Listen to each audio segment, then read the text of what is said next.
Eh ben, elle en jette la nouvelle intro. Ouais, Satan, il gère. Et c'est pas la seule nouveauté, comme le dirait Drago Malfoy. On a aussi l'abysse des pensées. C'est en fait une petite, une sorte de boîte aux lettres en fait.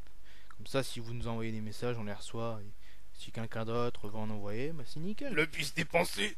Non, putain, c'est quoi ce nom de merde? Oh, moi je trouve que c'est pas mal. Puis ça montre bien notre détresse intérieure. Bon, bah au moins il y en a un qui est positif. Par contre les gars, il y a un petit souci, c'est qu'en fait j'ai aucune idée de sujet pour aujourd'hui. On se demande pourquoi t'es payé, putain. Ouais bon ça, on va bien trouver un truc à faire. Vous avez pas idée vous? Ah bah moi, j'ai bien une idée si tu veux. Non, on en a déjà parlé, ça va pas le faire. Ouais bah, ça aurait fait plus de succès que ton petit truc pourri de culture. Allez, s'il te plaît. Non, on a dit pas de porno. Bon, bah je me casse. Bah, vas-y, casse-toi. Ouais, non, sinon t'auras plus de public alors. Comme je suis sympa, je vais rester. Mais tu fais chier. Donc je disais, faudrait peut-être qu'on trouve une idée. Vous en avez une? Bah, pourquoi on demanderait pas un invité spécial? J'avoue que je suis pas contre, mais le truc c'est qu'il est pas encore arrivé et il est en train de garer sa Twingo. Alors faut qu'on attende. Et qu'est-ce qu'on pourrait faire en attendant? Ben, on pourrait raconter des blagues, non? Oh putain. Bah vas-y Satan, commence hein. Bon, alors c'est l'histoire d'un mec qui va dans un bar à pute et il rencontre son pote Hubert. Hubert, il lui dit mais tu trompes ta femme. Alors le mec, il lui dit ouais, mais de toute façon, faut qu'on aille tous en enfer un jour ou l'autre. Alors son pote lui dit tiens, je te présente Lucie, c'est la meilleure dans le métier. Le mec, il commence à se faire chauffer, puis après il commence à la déshabiller, la pute. Puis là, Hubert, il dit mais attends, laisse Lucie faire. Ah ouais, pas mal. Ah ouais, c'est pas con en fait les blagues. Attendez, moi aussi j'en ai une. Je sens déjà la connerie arriver.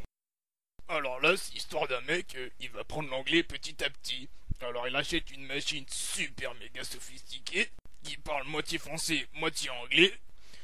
Et il s'en sert un peu pour tout. Alors quand il doit ranger son hôtel satanique, bah il s'en sert aussi. Du coup la machine elle lui dit Please get the bougie on the pedestal and put the pedestal on. Ouais, pas mal. En fait, je m'attendais à un pire quand même. Bon, allez, à moi. Donc, qu'est-ce qui est jaune et qui pousse au fond du jardin? Vas-y, dis. Le joueur du grenier constipé. Oh le con. Oh le con.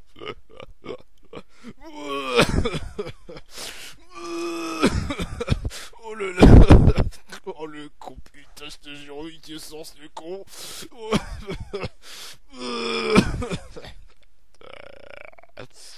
Tes blagues sont de mauvais goût. Mais non, c'est bon. Oh, voilà l'invité, il est arrivé. Ah, bah le voilà enfin. Oh, Jason, ça va, frère? Vas-y, check. Bon, pas grave. Sinon, bah en fait, on se demandait tous les trois là si t'aurais une idée pour le thème d'aujourd'hui. Ah, on a reçu notre première lettre. Bon, je la prends. Donc ça Eh, dit... file-moi toi. Bon, apparemment c'est anonyme et bah ça dit plein de trucs. Mais Sylvester, rends-moi ma lettre. Sûrement pas. Mais Max. Rends-lui sa lettre. Sûrement pas. C'est pas la sienne après tout. Ouais, t'as raison, c'est la mienne. Eh, Alors, ça dit... Peu importe qui je suis, mais je vous conseille de faire ce que je vous ordonne, ou vous regretterez l'enfer. Votre sujet du jour est Bruce Lee. Bon bah, on va être obligé de l'écouter. Hein. mais pourquoi? Bah déjà parce qu'on n'a pas de sujet et qu'en plus, je veux dire, il est écrit en rouge, c'est que ça fait peur quand même, non? Mais qu'est-ce qu'il faut dire sur Bruce Lee?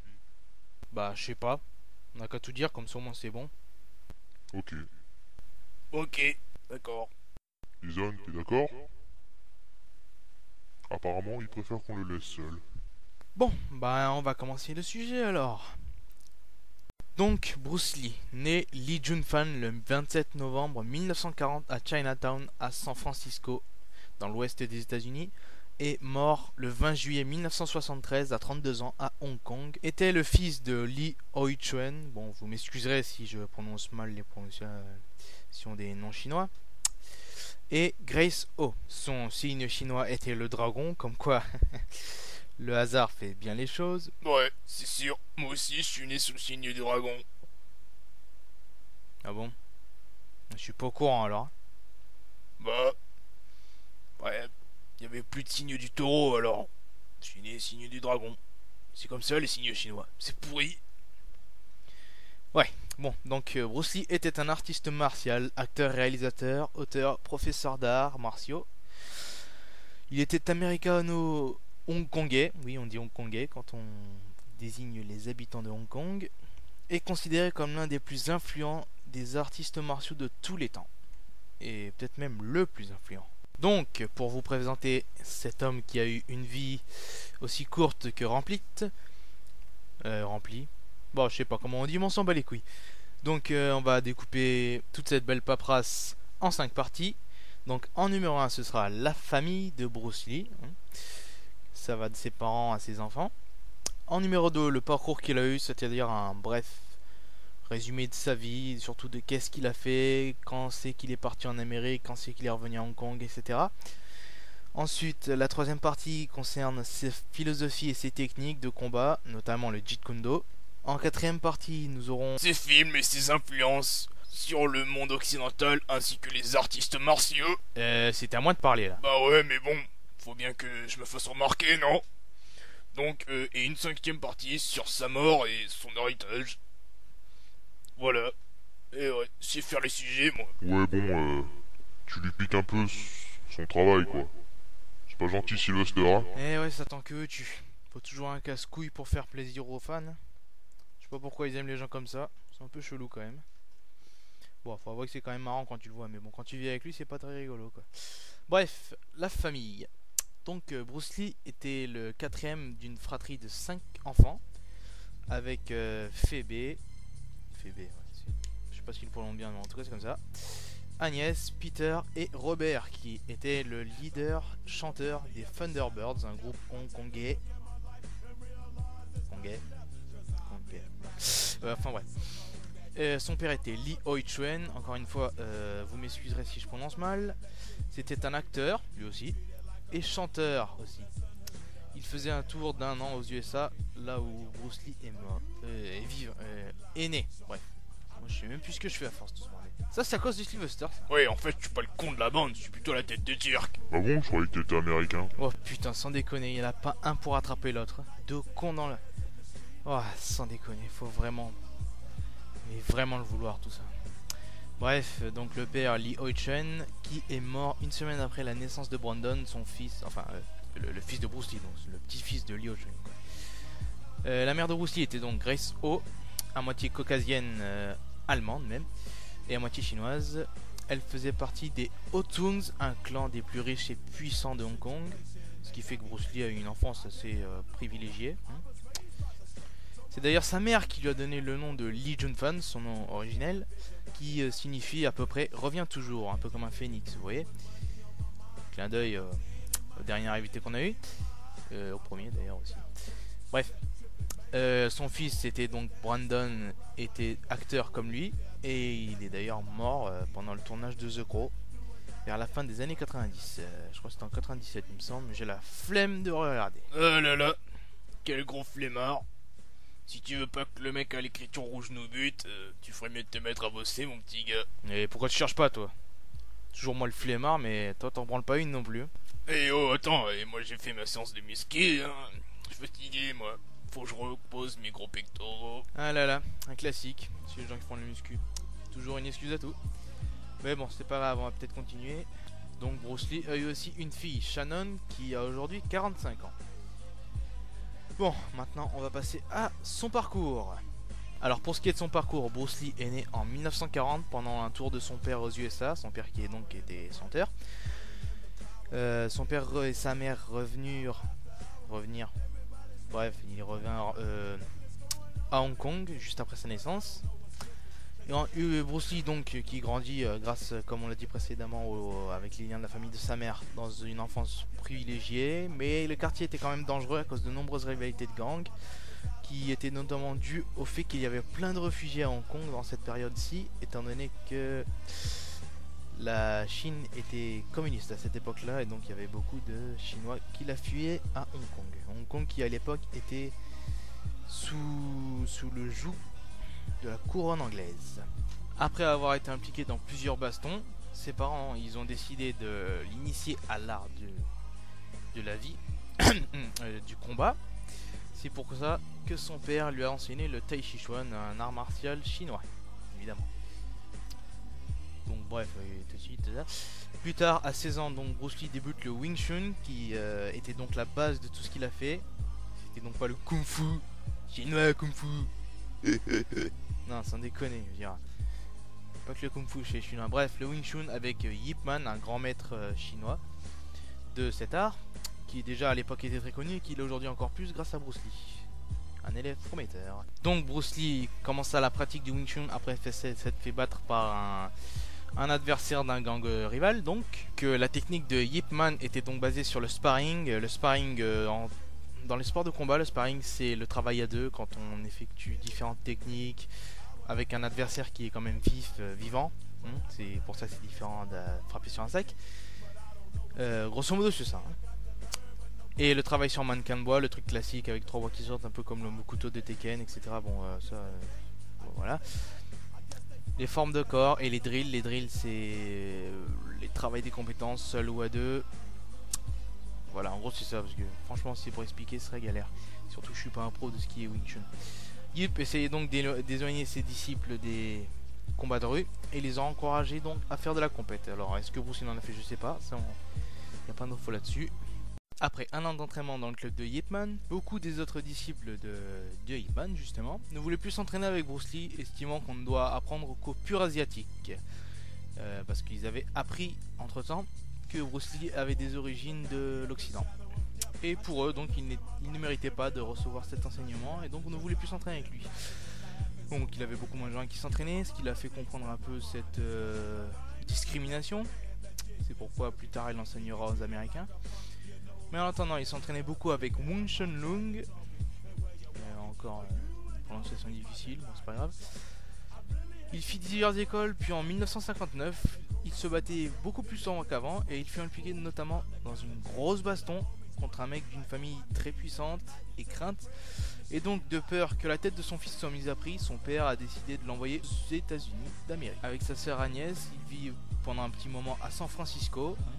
Là où il est né, là il y a eu du Snoop Fogg, des hippies, tout ça. Putain de hippie. Et arriva donc avec 100 $ en poche à San Francisco, puis quelques mois plus tard, il alla s'installer à Seattle dans l'état de Washington, commença à enseigner le Jun Fan Kung Fu, donc le Kung Fu de Jun Fan, son Kung Fu à lui, son approche du Wing Chun, et ouvrit donc son école plus tard en 1961. Il allait d'ailleurs à l'université de Washington où il rencontra Linda Emery avec qui il se maria 3 ans plus tard, c'est-à-dire en 1964, puis alla plus tard à Auckland avec James Yim Lee, un artiste martial qui pratiquait beaucoup d'arts martiaux chinois, qui était son pote donc, qui lui présenta plus tard Ed Parker. Ed Parker qui était déjà un pratiquant d'art martial américain et qui organisa le Long Beach International Karate Championships où Bruce Lee fut découvert par Hollywood.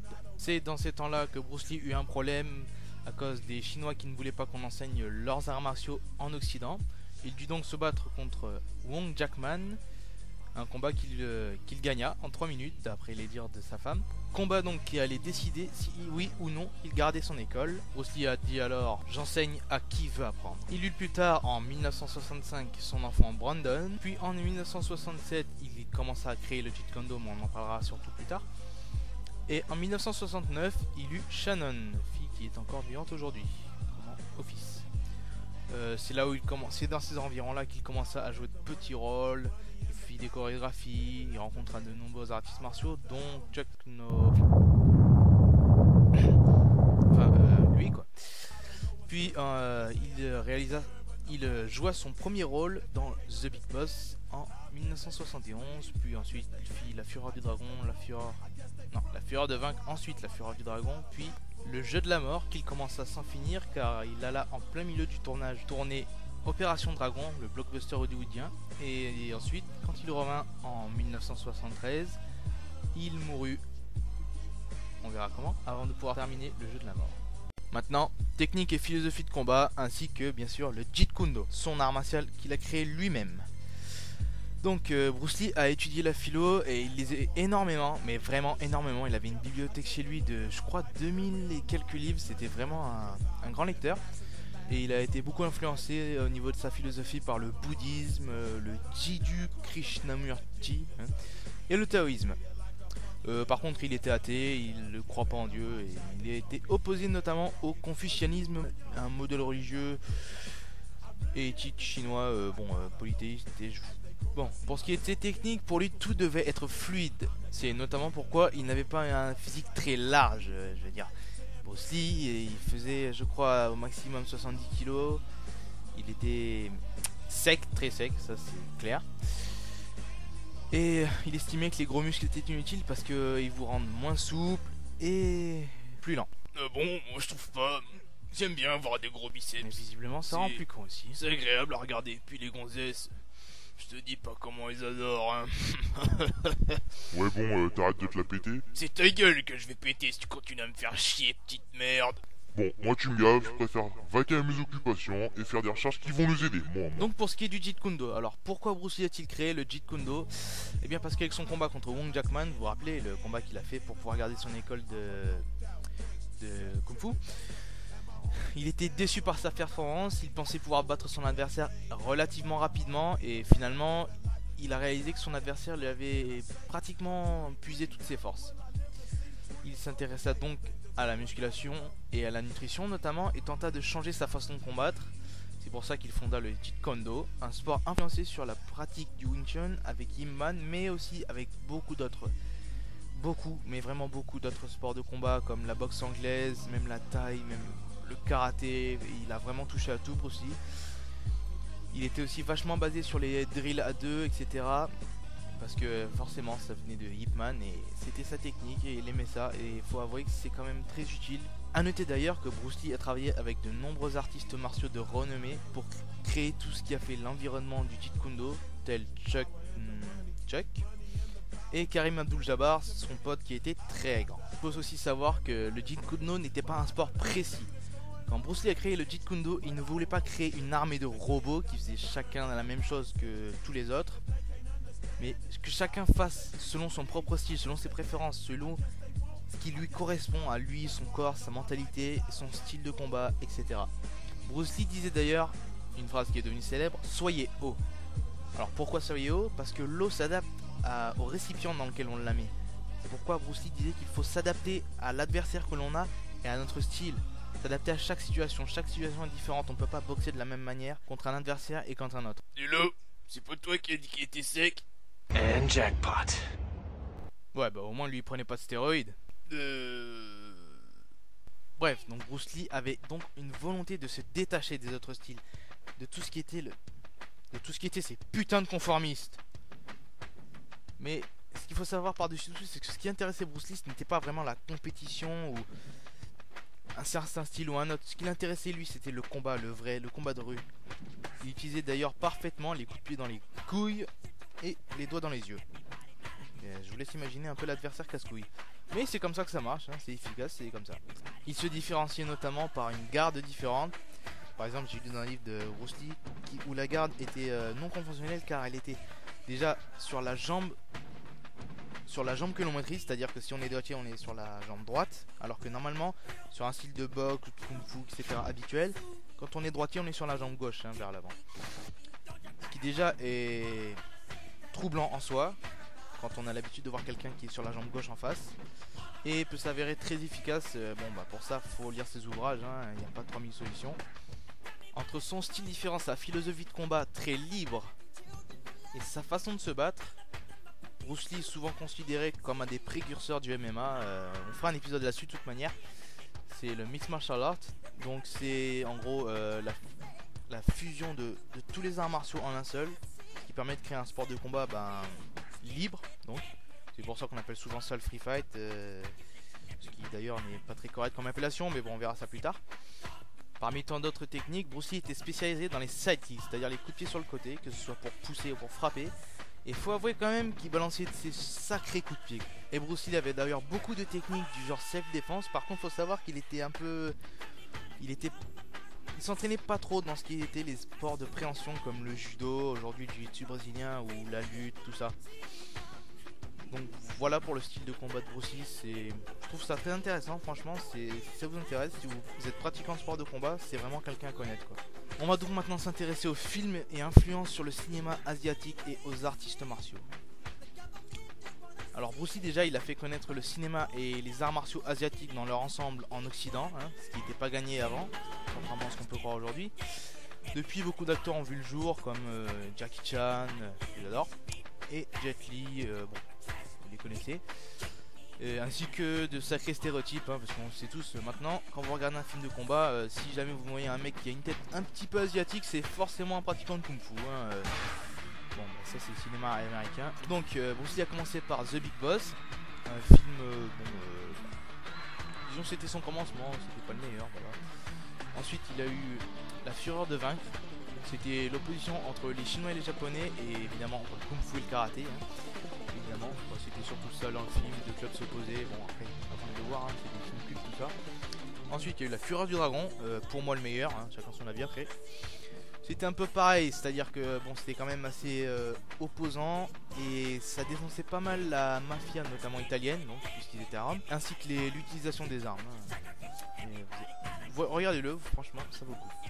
Surtout que ce film a été connu aussi pas mal par la présence de Chuck, qui d'ailleurs a donné un des combats les plus mémorables de ce genre de film. Franchement, le combat est magnifique et quand on les voit, ils commencent, ils se saluent et ils prennent le temps de s'échauffer avant de s'affronter, ils se foutent pas sur la gueule direct, c'est une belle leçon et c'est vraiment sympa à voir quoi.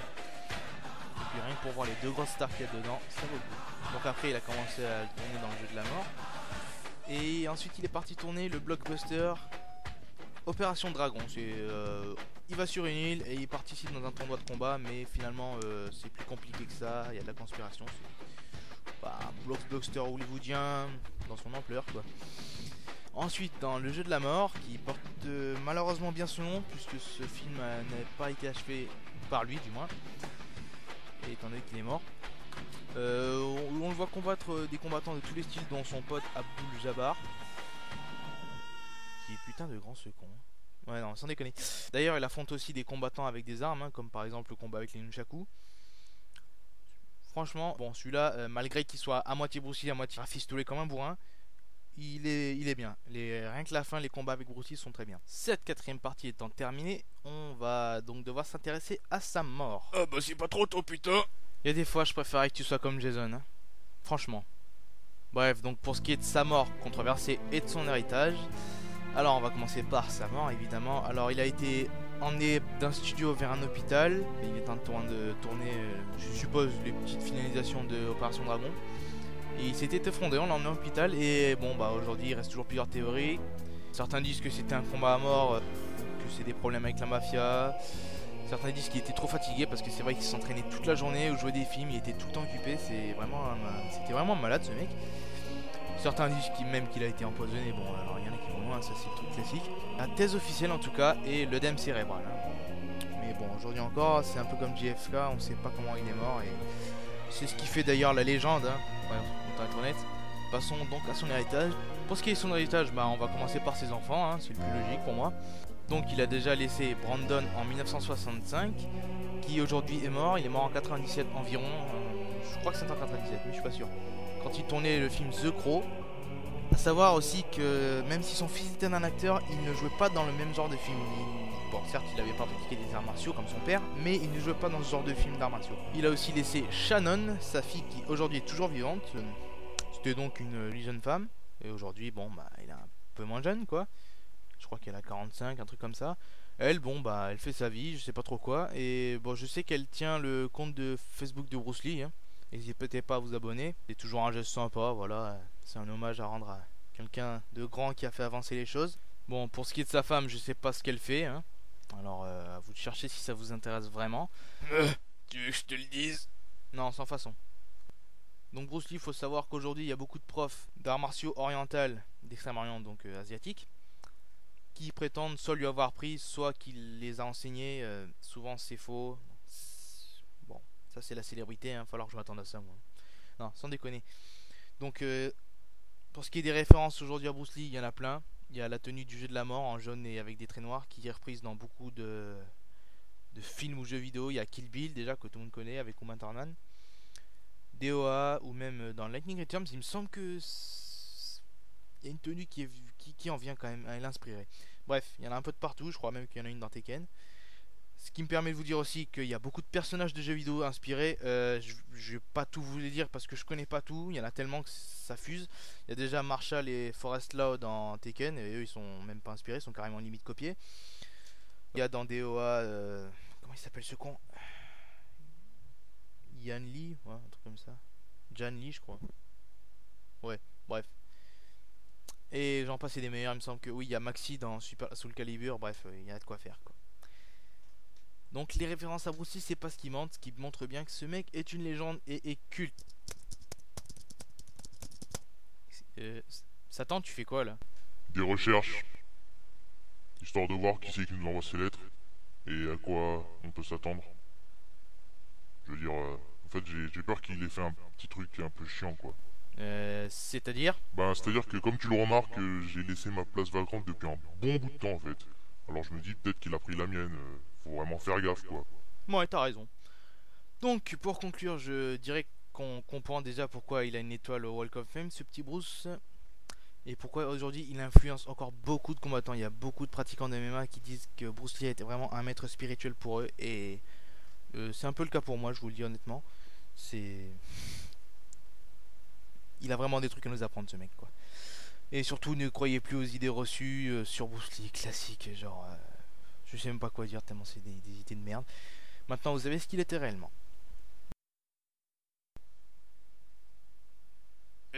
C'est qui lui?